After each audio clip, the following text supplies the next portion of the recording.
Welcome back. स्वागत है आप सभी का हमारे YouTube channel maths expert point में। साथियों, अभी हम लोग बात करने जा रहे हैं आज यानी 27 जनवरी को पूछे गए ईवीएस के सवालों का, जो लगभग सवाल आज हमको मिल गया है। ऑप्शन के साथ आपके साथ चर्चा करेंगे और आपको ये भी बताएंगे कि ये सवाल कहाँ से पूछा जा रहा है और आप इसको जो है चेक भी कर सकते हैं कि हम सही बोल रहे हैं या गलत। 100% आपको सही बताने जा रहे हैं।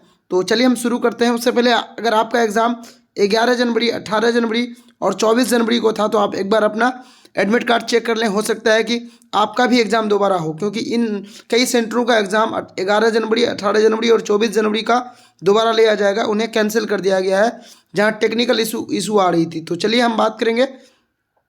आज का पहला प्रश्न क्या है? पहला प्रश्न है कि निम्नलिखित में किस गैस के कारण भोपाल गैस त्रासदी हुआ था? 1984 ईस्वी में है भोपाल गैस त्रासदी हुआ था। ये वहाँ जो है किस गैस का रिसाव हुआ था? Chlorofluorocarbon, carbon dioxide, nitrous oxide या मिथाइल आइसोसाइनाइड। तो इसका सही आंसर हो जाएगा मिथाइल आइसोसाइनाइड। ये आज का पूछा हुआ सवाल है, 27 जनवरी का ये पूछा हुआ सवाल है। चलिए आगे हम बात करेंगे। इसका डेट याद रखिएगा, 1984। आगे हम बात करेंगे कि संकटग्रस्त जंतु दैत्याकार पांडा कहाँ पाया जाता है। तो ये कहाँ पाया जाता है दैत्याकार पांडा? ऑस्ट्रेलिया में, भारत में, चीन में या फिर ब्राज़ील में? ये भी आज का पूछा हुआ सवाल है। ये चीन में पाया जाता है। ऑप्शन सी बिल्कुल सही हो जाएगा। चलेंगे हम आज के। देखिए, एक प्रश्न एक बच्चे ने बताया कि फिर से वो प्रश्न था, मधुबनी पेंटिंग किस राज्य से संबंधित है? तो ये बिहार राज्य से संबंधित है।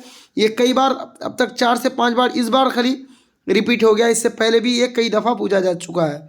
चंद्रमा से भी एक प्रश्न था, लेकिन प्रश्न क्या था किसी बच्चे ने इसका सही हमको नहीं बता पाया, इसलिए हम इस पर क्वेश्चन नहीं बना पाए हैं। चलिए इससे आगे, निपुण भारत एनसीएफ और एनईपी से टोटल 7 प्रश्न पूछा गया था। तो निपुण भारत का हमने एक प्लेलिस्ट भी बना दिया है।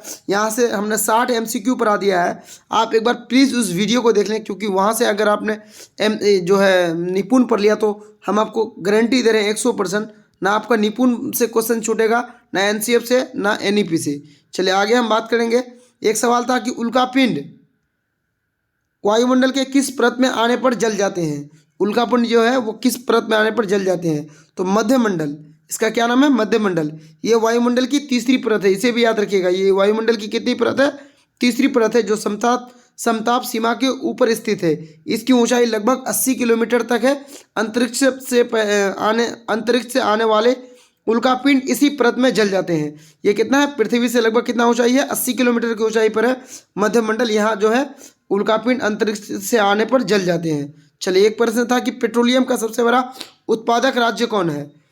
तो पेट्रोलियम का सबसे बड़ा उत्पादक राज्य कौन है? तो आप जान लीजिए कि देश में कच्चे तेल का उत्पादन राजस्थान की हिस्सेदारी लगभग 23.29 यानी लगभग 23% राजस्थान की हिस्सेदारी है।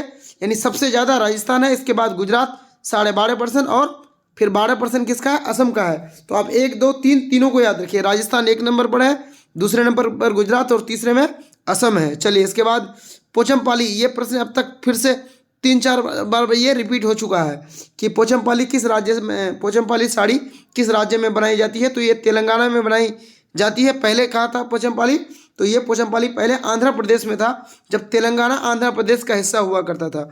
अभी वर्तमान में ये तेलंगाना में है। चलिए आगे, एक प्रश्न पूछा गया था कि कारगिल कहाँ पर स्थित है?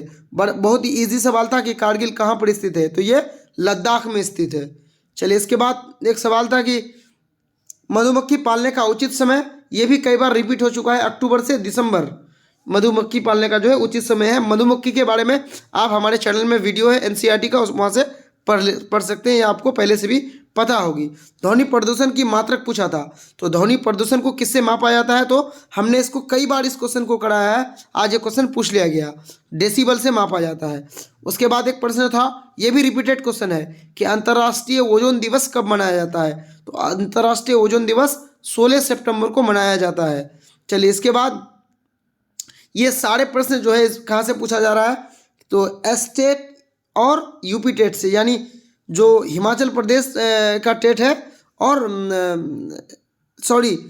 हरियाणा का टेट है और उत्तर प्रदेश का टेट है। यहाँ से सारे ईवीएस का प्रश्न पूछा जा रहा है।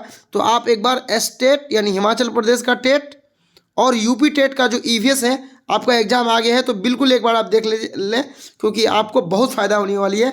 यहाँ आज का जो प्रश्न था, मैक्सिमम प्रश्न एच टेट और यूपी टेट का ही पूछा गया था। और बच्चे जो है वह इसके सीडीपी के क्वेश्चन के बारे में सही से नहीं बता पाए, खाली इतना बताया कि पियाजे, वाइगोस्की, गोल्बर्ग और गार्डनर से कई सारे प्रश्न थे। तो आप इन लोगों का थ्योरी को अच्छे से एक बार देख लें, क्योंकि यहाँ से आपका प्रश्न पूछा जा रहा है। तो आप आज अगर आपका पेपर था तो उम्मीद करते हैं कि पेपर अच्छा गया होगा। और दोस्तों, अगर आपका आगे पेपर है तो आप एक बार एच टेट और यूपी टेट का ईवीएस को जरूर देख लें। धन्यवाद।